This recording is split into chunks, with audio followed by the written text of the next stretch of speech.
আরাফার দিন ছোট্ট একটি দোয়া পড়ে আল্লাহ পাকের কাছে যা চাবেন আল্লাহ পাক আপনাকে সেটাই দান করে দিবে।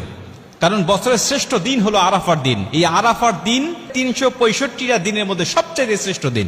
নবীজি সাল্লাল্লাহু আলাইহি ওয়াসাল্লাম বলেন খায়রুদ দুআ দুআউ ইয়াউমি আরাফা। আরাফার দোয়া হলো সবচেয়ে শ্রেষ্ঠ দোয়া। আর এই দোয়া আল্লাহ পাক কখনো বান্দাদের ফেরত দেয় না, কারণ এই দিনে আল্লাহ পাক হাজার হাজার লক্ষ লক্ষ মানুষগুলোকে আল্লাহ পাক ক্ষমা করে দেয়। আম্মা জান আয়েশা রাদিয়াল্লাহু তাআলা আনহা বলেন যে আল্লাহ পাক এই দিনে এত হাজার পরিমাণ মানুষগুলোকে ক্ষমা করে, আল্লাহ পাক এত পরিমাণ মানুষকে অন্য দিনে ক্ষমা করে না। শয়তান চিৎকার করে সেদিন কাঁদতে থাকে।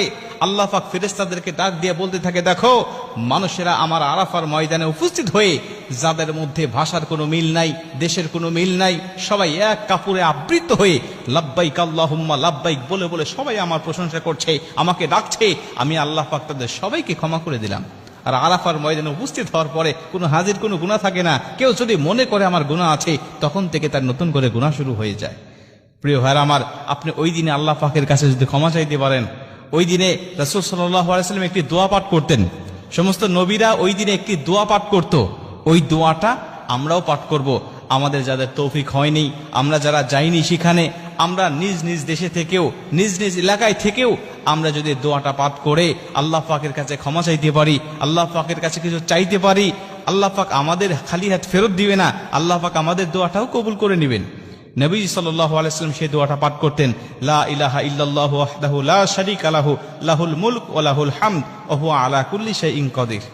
লা ইলাহা ইল্লাল্লাহু ওয়াহদাহু লা শারীকা লাহু লাহুল মুলক ওয়া লাহুল হামদ ওয়া হুয়া আলা কুল্লি শাইইন কাদির। নবীজি সাল্লাল্লাহু আলাইহি ওয়াসাল্লাম আরাফার দিনে এই দোয়াটা বেশি বেশি পাঠ করতেন। নবীজি বলছেন আমার আগে সমস্ত নবীরাও এই দোয়াটা বেশি বেশি পাঠ করতেন এই আরাফার দিনে। অতএব আমরা যারা যাইনি আরাফার ময়দানে, আমরা নিজ নিজ দেশে থেকেও এই দোয়াটা আমরা পাঠ করতে পারি এবং আল্লাহ পাকের কাছে দোয়া করতে পারি। এই দোয়াটা পাঠ করে আমরা নিজ নিজ ভাষায় আমাদের যা চাওয়ার দরকার, আমাদের যা পাওয়ার দরকার, আল্লাহ পাকের কাছে সেগুলো আমরা চেয়ে নিতে পারি।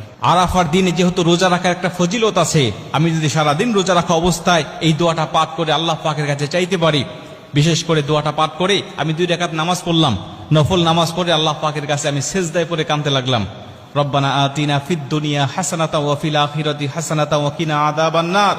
আয়াতগুলো পাঠ করে, নফল নামাজ যেহেতু আপনি যে কোনো আয়াত তেলাওয়াত করতে পারেন, বাংলা ভাষায়ও আল্লাহ পাকের কাছে চাইতে পারেন, কোনো সমস্যা নেই।